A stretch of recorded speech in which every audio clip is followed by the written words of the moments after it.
O mês de novembro marca, nesse ano de 2020, dois grandes acontecimentos eleitorais mundiais. O primeiro deles, a eleição para presidente dos Estados Unidos, que vem acompanhada das eleições para deputados e senadores. O segundo grande evento, as eleições municipais no Brasil. Mas, afinal de contas, quais são as principais distinções, quais são as principais diferenças entre as eleições brasileiras e as eleições dos Estados Unidos? Os Estados Unidos da América, primeiramente, se formou como um Estado soberano a partir de 13 ex-colônias britânicas que formaram inicialmente uma confederação de Estados soberanos e apenas num segundo momento estabeleceram uma única soberania, um único país, os Estados Unidos da América.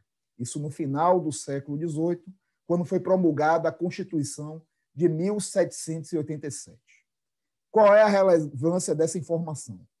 A relevância é que a história americana é uma história formada a partir dos poderes locais para o surgimento posterior de um grande poder nacional simbolizado na Constituição.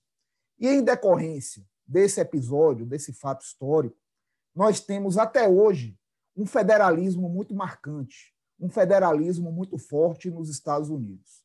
O que é que isso significa?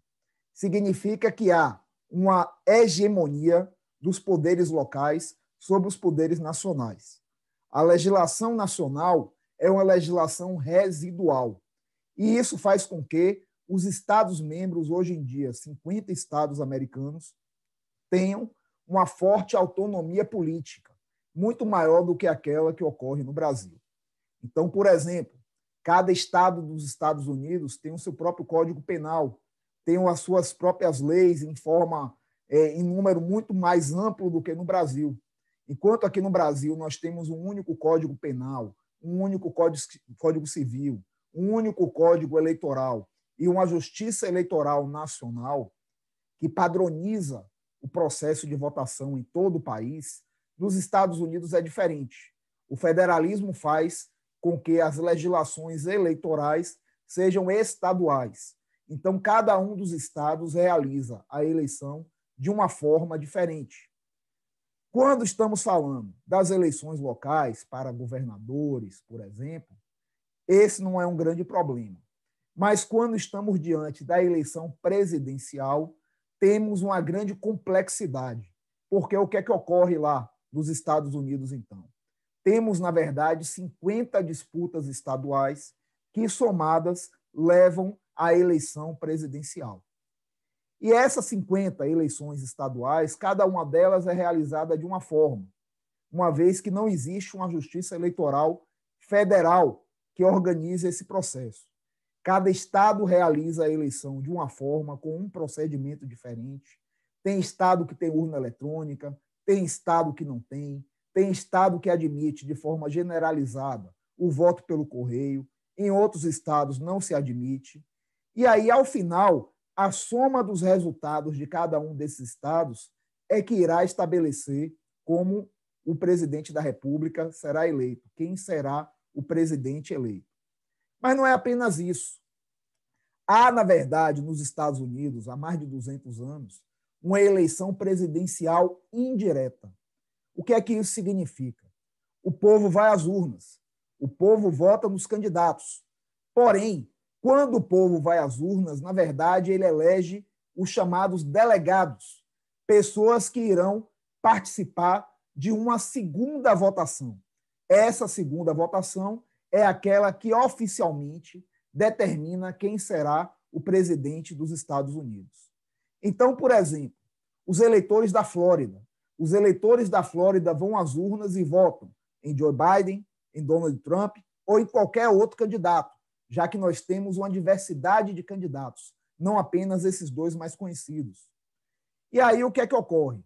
O candidato mais votado, então, na Flórida, ele tem o direito, de acordo com as legislações eleitorais da Flórida, a indicar os 29 delegados aos quais a Flórida tem direito para participar dessa segunda votação.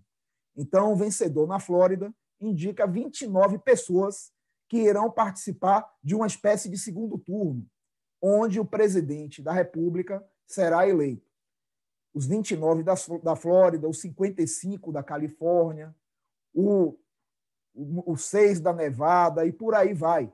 Cada um dos estados americanos indica um número de delegados que é proporcional, na verdade, à quantidade de eleitores desses estados, porque a quantidade de eleitores determina o número de deputados federais a que cada estado tem direito.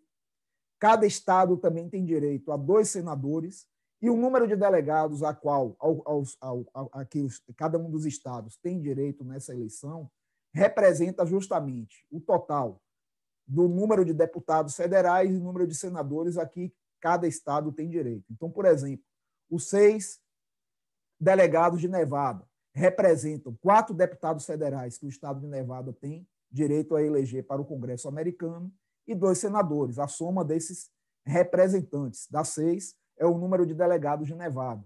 Então, o candidato vencedor no estado de Nevada tem direito a indicar 6 pessoas que irão participar, então, dessa eleição em segundo turno, onde apenas essas pessoas irão determinar quem será o presidente dos Estados Unidos.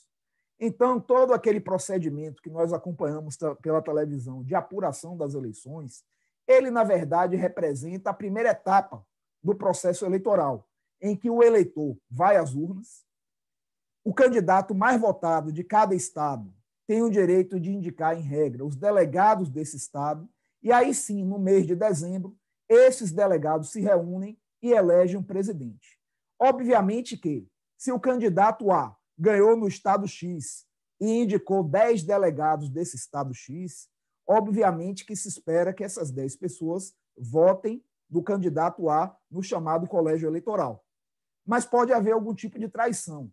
Não é uma certeza absoluta que essas pessoas irão realmente votar no candidato do partido que as indicou. Mas, em regra, é isso que acontece. E aí, na prática, então, o candidato que conquista mais delegados, conquista o maior número de delegados, é aquele que irá se eleger presidente dos Estados Unidos. Observe, então, que essa é uma eleição que valoriza o quê? O papel e o poder de cada um dos 50 estados americanos. Porque, na prática, não basta ao presidente americano, ao eleito, ser aquele mais votado pelo povo. Ele precisa, na verdade, ser o mais votado entre os delegados. Então, pode acontecer, como já aconteceu em algumas oportunidades, a última vez em 2016, quando Donald Trump foi eleito presidente dos Estados Unidos, derrotando Hillary Clinton, pode acontecer de um candidato ter mais votos populares e perder a eleição. Hillary Clinton teve 3 milhões de votos a mais do que Donald Trump. Só que perdeu a eleição por quê? Porque Trump conquistou mais delegados. Nos 50 estados americanos, Trump ganhou em mais de 30 e conquistou, assim, os delegados desses mais de 30 estados, que somados deram mais de 300 delegados a seu favor, contra pouco mais de 200 que Hillary Clinton conquistou. Então, Trump foi eleito naquela oportunidade presidente dos Estados Unidos, mesmo tendo menos votos populares do que Hillary. Como é que isso se explica? Se explica pelo fato de que Hillary Clinton ganhou de goleada, ganhou com grande vantagem nos estados mais populosos. Então, ela abriu milhões de votos de vantagem em relação a Donald Trump por causa de 2 ou 3 estados mais populosos. Mas Trump, naquela oportunidade, ganhou em mais lugares. Então, conquistou o maior número de delegados e assim foi eleito. Então, o sistema norte-americano, o sistema de eleição dos Estados Unidos, é um sistema bem diferente do nosso, onde a força do federalismo faz com que tenhamos uma relevância maior dos Estados-membros em relação ao voto popular, onde há um filtro, na verdade, entre a vontade popular e o resultado final, esse filtro estabelecido pelos delegados, que no passado, inclusive, tinham uma maior liberdade para não aceitar necessariamente a decisão do povo, eles, de fato, decidiram a eleição, hoje é muito mais simbólico, enquanto que no Brasil vence o candidato mais votado a presidente da República. O candidato que tiver mais votos será o vencedor. Lembrando-se que, no Brasil, existe também mais uma peculiaridade em relação aos Estados Unidos, que é a possibilidade do segundo turno. Então, aqui no Brasil, os candidatos a presidente são votados pelo povo numa primeira eleição, num primeiro turno, e se algum desses candidatos conquistar mais votos do que todos os adversários somados, ele já vence a eleição no primeiro turno. No entanto, se nenhum candidato conseguir a chamada maioria absoluta dos votos válidos no Brasil, ou seja, se nenhum candidato conseguir uma votação superior à de todos os adversários somados, teremos o segundo turno entre os dois candidatos mais votados. Porque aí, evidentemente, o candidato eleito será aquele que tiver a maioria absoluta dos votos, já que são apenas dois candidatos. O segundo turno ele existe para quê? Para garantir uma maior legitimidade da decisão do eleitor. A ideia é que vai ser eleito não apenas aquele candidato mais votado, mas aquele que consegue equilibrar a aceitação através do voto e uma menor rejeição. Porque, afinal de contas, um candidato com grande rejeição, que não conquiste a eleição no primeiro turno, ele terá que enfrentar um segundo turno, quando, muito possivelmente, os eleitores dos demais candidatos que não foram para esse segundo turno irão votar contra ele. Então, ele pode ter sido o candidato mais votado no primeiro turno e ser derrotado no segundo. A ideia, portanto, é a do equilíbrio entre a aceitação do candidato e a sua rejeição, trazendo-se, assim, uma maior legitimidade. Uma outra informação importante é que, no Brasil, o voto branco e o voto nulo não interferem na eleição. Então, se o eleitor vota branco ou vota nulo, esses votos são desconsiderados para qualquer finalidade. Voto branco e voto nulo não anula a eleição. A mesma coisa acontece nos Estados Unidos, com uma diferença. O voto no Brasil é obrigatório para todos os brasileiros, natos ou naturalizados, entre 18 e 70 anos de idade. Os jovens entre 16 e 18 anos, os maiores de 70 anos e os analfabetos não são obrigados a votar no Brasil, mas podem votar.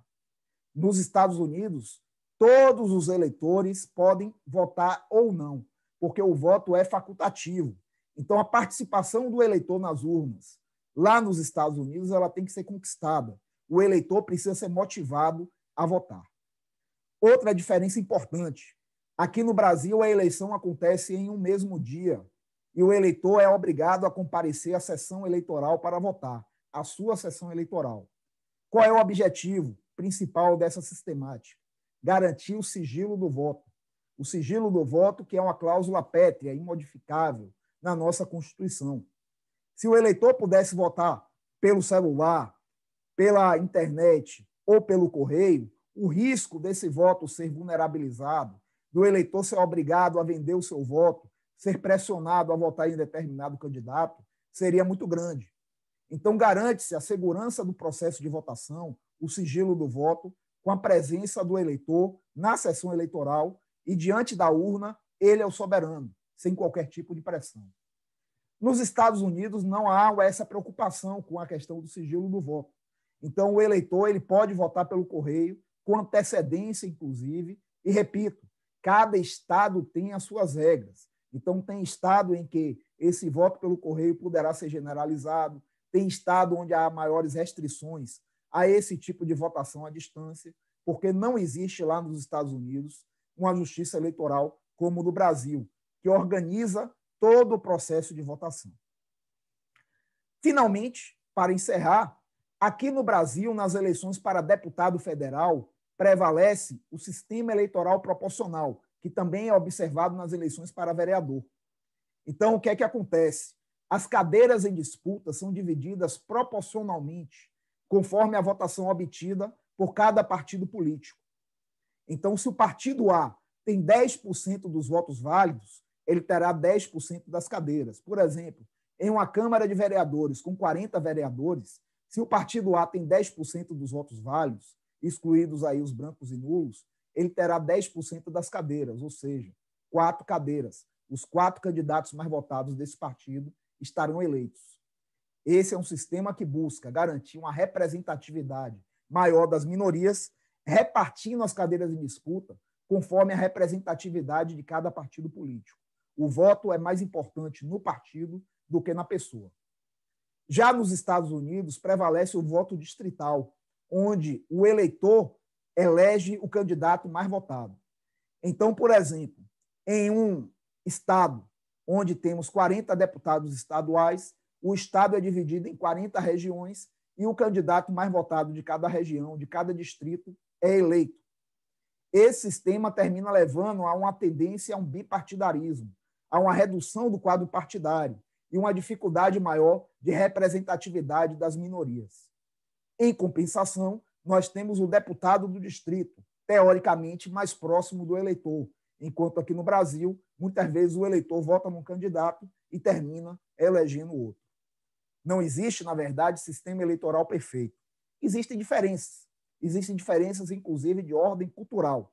E, culturalmente, a política americana é uma política localizada. Os Estados Unidos têm, na ideia de pertencimento do indivíduo ao seu local de nascença, ao seu local de moradia, uma das suas principais características, que já tinha sido alertada pelo grande cientista político Alex de Tocqueville em 1830, quando foi escrita a obra A Democracia na América.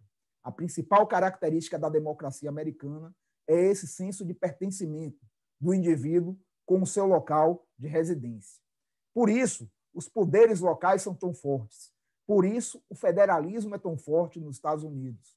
E é por isso que eles se recusam a ter uma justiça eleitoral federalizada, padronizando todo o processo eleitoral. Já no Brasil, não. O Brasil foi um império com um Estado unitário que se tornou uma república federativa, mas que fez com que a tradição do poder central mais forte permanecesse. Nós não temos essa tradição de poderes locais muito fortes. Temos um único Código Penal, temos um único Código Civil e temos uma Justiça Eleitoral Federal que organiza, da mesma forma, o processo de votação, de apuração, de recrutamento dos candidatos, do Oiapoque até o Chuí, em todos os 26 estados brasileiros e no Distrito Federal.